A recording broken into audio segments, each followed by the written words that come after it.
Hi and welcome to Knit All the Things. My name is Laurel. I'm also known as West Maven on Instagram, Ravelry, and here. If you're new, this is a space where I talk about all the things I'm knitting, all the things I want to knit, all things yarn, just all the things. And if you're returning, welcome back, knitting bestie. I can't wait to catch up with you. In this week's episode, I try to answer the question, can ChatGPT really help you pick yarn colors that make you look amazing? I will share with you some of my experiences and tell you just how to find out yours at the end of this video. I'm also so excited to share with you an update on my Hashibami. I have re-fallen in love with this project and I can't wait to share all the details. So grab your knitting, get cozy, and let's go. Okay, so let's talk a little bit about what I'm wearing. I am wearing the Albina. This is a pattern by Caitlin Hunter, and I did some modifications. I changed up the stripe pattern. So instead of whatever the number she had, I basically doubled them. So I think my white stripe is 4, so it was probably 4 and 8, I think, are the ones I used, but double whatever the pattern says. And then when I went to knit the sleeves, I knit to the first decrease in the main color, and then I started doing the stripes. And then I think finally, instead of choosing, I think I normally knit a size 3, but I went with less ease. So I typically do, I think this is, I'd have to double check, but I feel like this one was the size that was the 38-inch bust. Instead of, I normally do a size 3 in her patterns, so it's probably a size 2 is what I'm thinking I did. But I really like it. I used illimani sabri 2, I believe, for this. It is the heavier weight of the options. And it is just the colorway black and I believe stone. And I can't say enough nice things about this yarn. It looks perfect. It looks exactly the same as the day I knit it. It's a cotton, I think it's 85% cotton, 15% alpaca, and it's really comfortable to wear most of the time during the year. It's not like the warmest sweater, so middle of winter probably wouldn't wear it, but any other time it seems fine. It is a, I think it is a bottom up. Let me think about this. No, it must be, I can't remember. Let's see. I don't actually remember. I don't know if this is bottom up or not. For some reason I'm thinking it is, but I could be totally wrong. It's been a little while since I knit this, but either way, it really knits super fast. The gauge is pretty big and it's just really enjoyable. I think maybe the only other option I can tell you is for the stripes. See how there's a little bit of a ripple effect? I noticed some of the other knitters knitting it were getting even more so of a like ripple right here. And so I would suggest giving a good space before you start the neck shaping. So if you see that you're coming up to the neck, so yeah, I must have done this bottom up. So if you come up to the neck shaping and you're seeing that it's, you're going to start neck shaping soon, I would suggest not doing another stripe, if that makes sense. So you don't get any more of a like wave on that top line because it just kind of pulls a little bit, but obviously not that badly because I feel like it's a fairly minimal, but I think I gave it like 3 rows or I don't know, like a little bit of a cushion before actually starting the neck shaping. That's about it. And it's really cute. I feel like for me, this feels a little bit on the cropped side. Oh, I think I did a little bit longer main color at the bottom and on the sleeves. Probably. I'm sorry. It's been a while since I've knit this, but I have some notes, I believe, in my Ravelry actually for this pattern because I test it. So I'm pretty sure I have that information on my Ravelry page so that you can get a similar sweater if you'd like. I really think that it's a great sweater to have in your wardrobe because it's one that I grab often and it kind of goes with everything. You can dress it up or down and it's just a very comfortable, again, sweater. I like it a lot. So the Albina by Caitlin Hunter. Okay, you guys, so I have been doing a lot of stuff, a lot of knitting, a lot of not knitting things. I wanted to tell you guys all about this. This is the Hashibami pattern by Ririko, and I want to stop real quick and thank Kathy because she actually sent me a skein of this yarn so that I could have long sleeves. So I just was so touched by her kindness. I really appreciate it. I can make my long sleeve dreams come true now. And I think once that happened, to be honest, I instantly got like reinvigorated to knit it. So obviously I think I was like not liking the idea that I didn't have enough yarn to knit the sleeves. The yarn I'm using is the Wandering Flock. This is the colorway Burnt Sienna. It's a sport weight yarn, and it is made of 35% organic cotton, 30% silk, and 20% linen, and 15% baby alpaca. It's very much a like drapey sort of fabric. Right now, this one, I don't know yet. I might make it slightly longer, but I decided just to follow what the pattern suggested as far as length. So it's probably going to be similar to the one I'm wearing, I'm guessing, where it's not really a cropped sweater, but to me, because I like mine just a tiny bit longer, it'll feel a little bit cropped. But it's really, really coming along so nicely. This lace, so I think originally I had told you guys I was using just the written instructions, and I don't know why I did that. I felt like that was going to be easier because I was like marking off the rows, and it was easier, kind of. But then I switched partway through and just started doing that with the chart, and it went by so much faster. So I don't really know why I was fooling myself thinking that was faster, but it wasn't faster at all. So I'm really happy that I switched to the chart. It ended up making it go fast. Then you end up doing a few, I think, more increases and then splitting for sleeves. And I was so happy to have a project that had some stockinette. So jumping onto the body, finishing up the body, I did feel like it took a while. Not so much the stockinette on the body, but it's nearly 3 inches of twisted rib on the bottom, and that always takes me a while. I will say that I did a combination purl, and I believe I have a video, so I can link that. It's like a short that I'll link below if you're unfamiliar. But essentially, instead of when you go to purl, instead of wrapping the yarn over your needle and then purling, I wrap it under the needle. I kind of like grab the yarn, and then that twists that stitch so that when you come back, you have to make sure you're grabbing the back leg, if that makes sense. So I don't know that it's faster, but at least it's a little bit faster when I knit that way. Right now I am on one of the sleeves, and I have a little ways to go yet, but it's been so nice to have this and to knit it. We've had a few things to go to. My youngest graduated from preschool, so we had like a little event thing for him, and then my oldest had a birthday, and so we've been very busy, but it's been a nice like having stockinette to like bring with me and knit. And so far it still is fitting in this small bag, which is just like a Hohi, I think it's a BA bag, but it is a good size still. It's getting a little on the, like, to actually travel around with it, it's pretty full, but it's still doable. I always tend to try to pick the smallest bag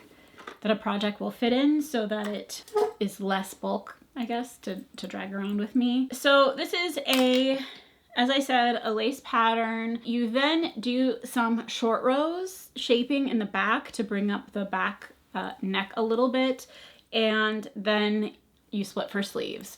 And I really think that it's a very simple, well-written pattern. If you've done lace knitting or you can read a chart, I think it would be very easy to do.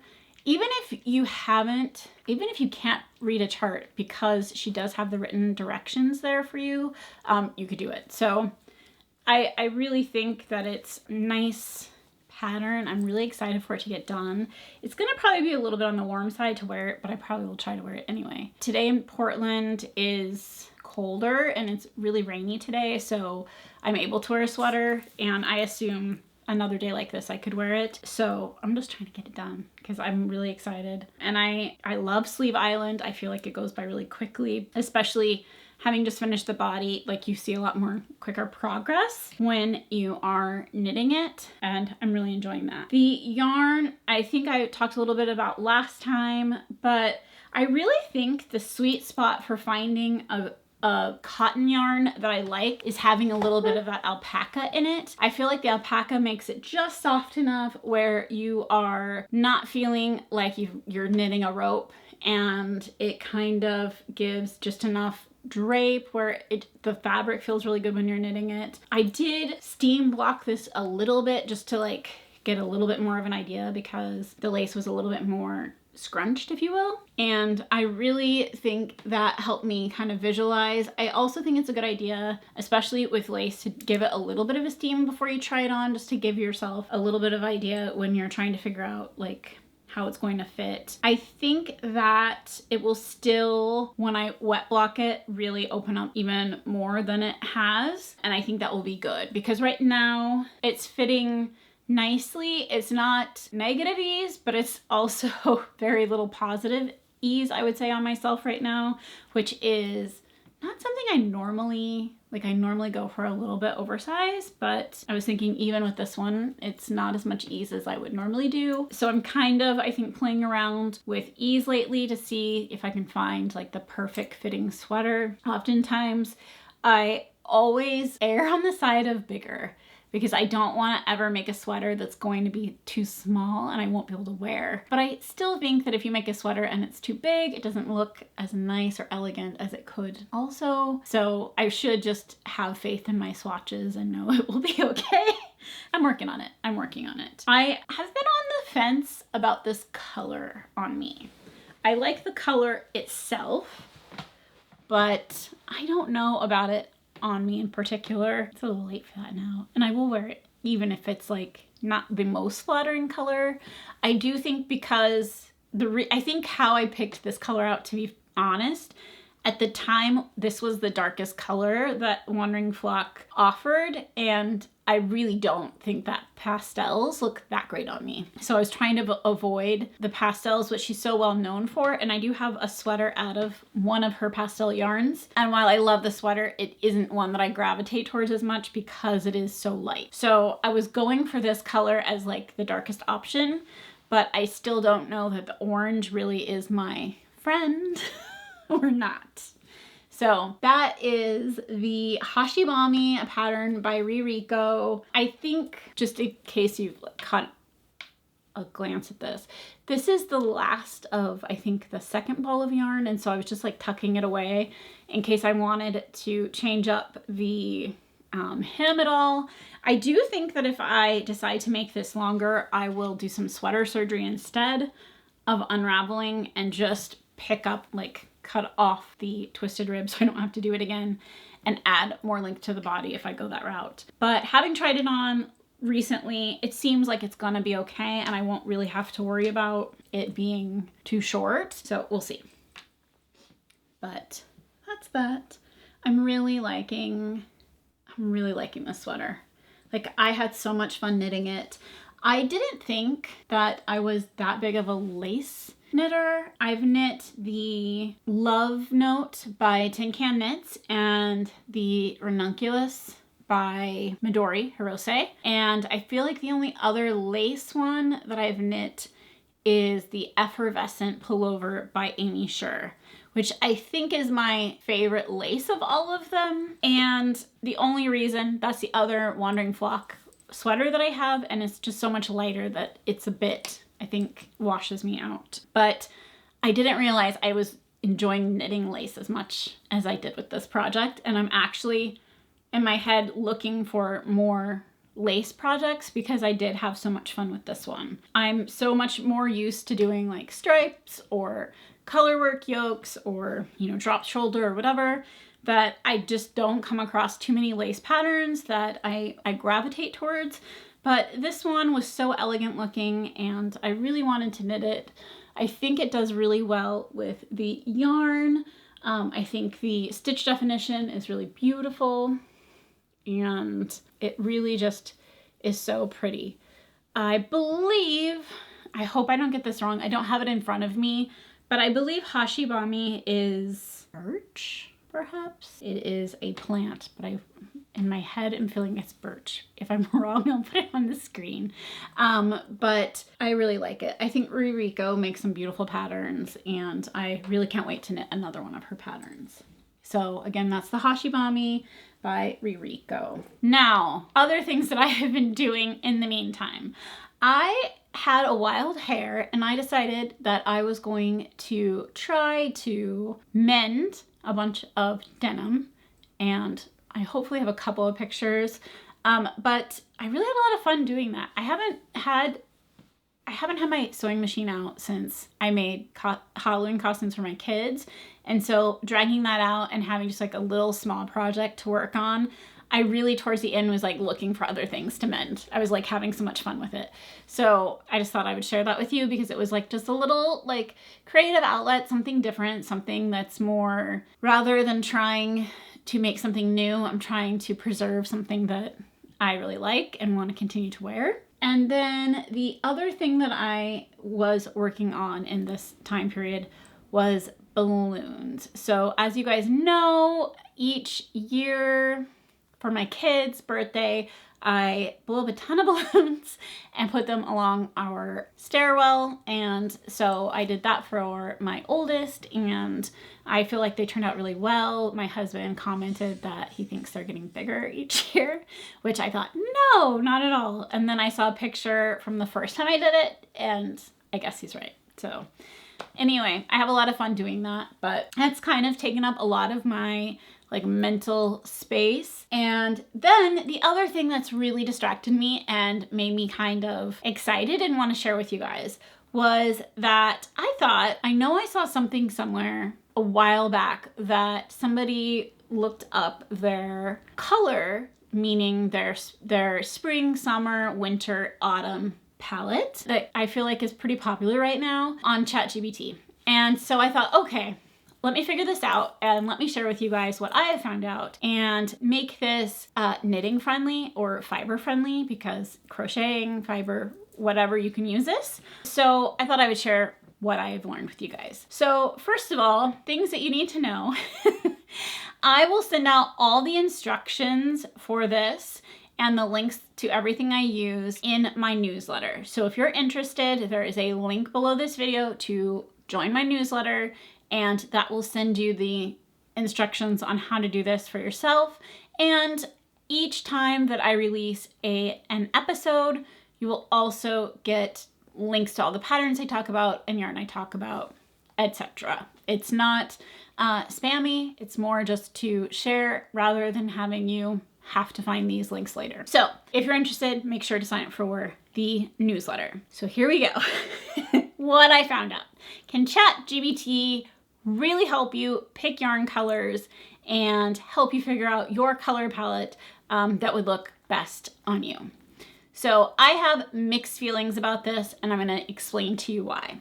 When I was a little kid, I would say probably younger than 8 or right around there, my mom had her colors done, and it was more, I think, of like an Avon thing or like some sort of something that was going on in the 90s. So I am guessing that it wasn't like a formal, like me sitting with somebody and really figuring out my colors, but this person like kindly, really quickly said, oh, you're a cool winter. So my whole life, or bright winter, or one of those winter options.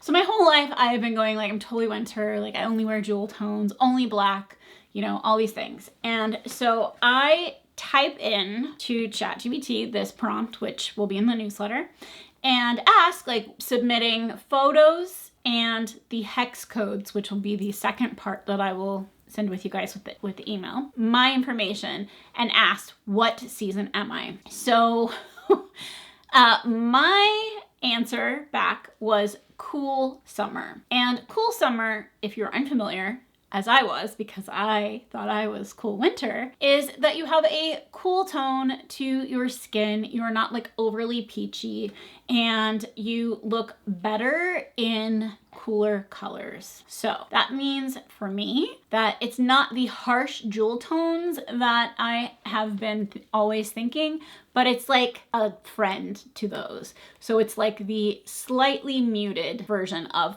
the colors that I've been drawn to and kind of look for when I'm knitting and everything else.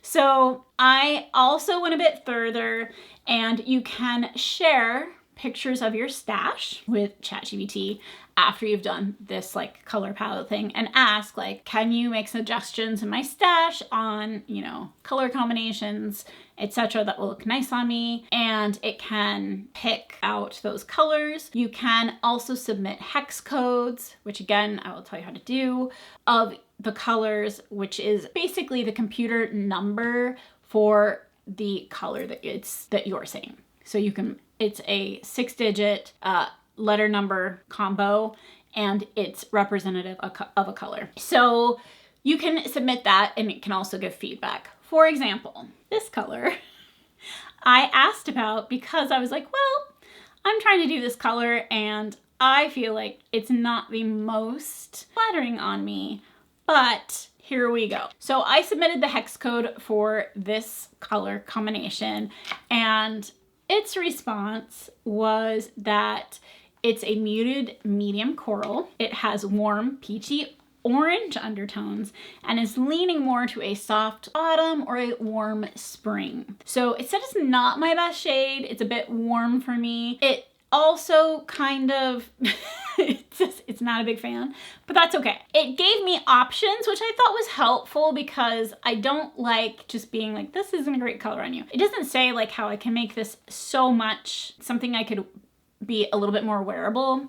But I know for me that I can adjust some makeup and kind of make it less sickly looking on me, if you will. But it did say, instead, try a muted rose, a dusty berry, or a cool coral pink. And it will give you the same like vibes as a sweater, but be just a little bit more flattering. So I thought that was a really interesting thing. You can ask for color palettes. You can ask for, I used Albina, for example, and asked things like what colorways would look the best on me, and brought back some colorways that I've already used, which I thought was really nice. My Aureliano by Claudia Quintanilla also captures a lot of the colors that it suggested. I used all BNMA colors in that sweater, and it basically shot back to me most of the colors I used as being flattering and would look nice. And I will include a picture of me wearing that sweater, and I would agree. I think this sweater is flattering on me. It also suggested more, instead of the harsh black, more of a gray / charcoal color, which my Hoarfrost by Rachel Ilsley also would show. The color, the main color there isn't a complete black, it is more of a charcoal gray. So yeah, I agree. I can see where it's going here.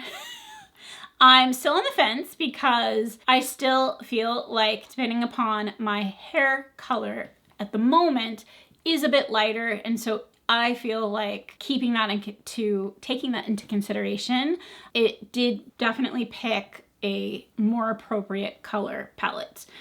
When my hair color is more stark black or a lot darker, then I think those darker colors, even this black that I'm wearing today, would pop just a little bit more. So I do agree with it to an extent, but it's not gonna roll my world, if that makes sense to you. I have a lot of my stash right now is a lot of warm colors, a lot of blushes and roses, but I feel like they lean a little bit more warm rather than cool. But I decided I would grab out some yarn out of my stash and we can look at some comparisons together. And I want to hear what you guys think. I also, if you do sign up for the newsletter, or if you do have ChatGPT give you your color palette, I would love to know what it is. So let's start with, so here is, pause on it. Here is Obsidian. It's a ritual dyes color. It is in their Sprite base, which is a sport weight merino corridel, and it is a very black. I will say, however, it is cool leaning. So I have another, well, we'll do it in a minute, but this one is definitely more cool leaning.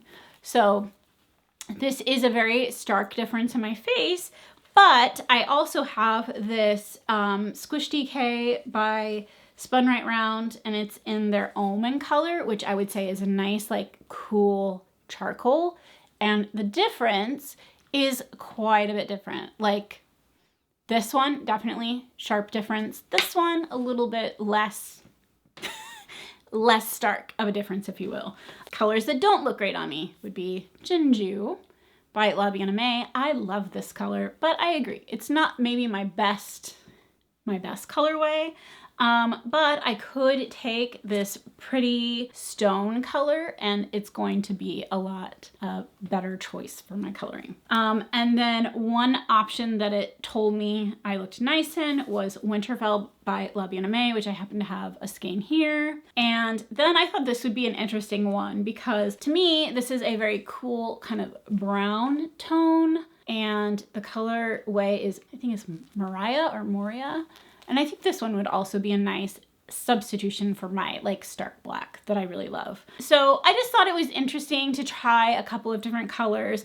And again, I can take a picture of this and submit the picture, even just marking them 1, 2, 3, 4, 5, whatever, or you know, starting at 1 from left to right, and then have it tell me feedback wise what its picks would be. So I would suggest a few things if you're gonna do this. 1, natural light, not too bright of light outside. It's a little bit hard during the summer, but you're wanting a not harsh bright light in your face, but you want a nice natural light, outside light.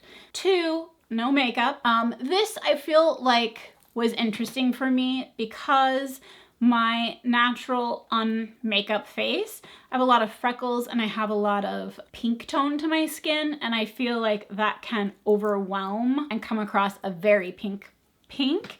So I also thought of maybe taking another picture, submitting it as like, give it options. And it will tell you, again, even if you submit a second picture saying, well, what do you think of this one? Like, are we getting the same results? And it'll tell you why it's like leaning one way or another. Another recommendation is the hex codes.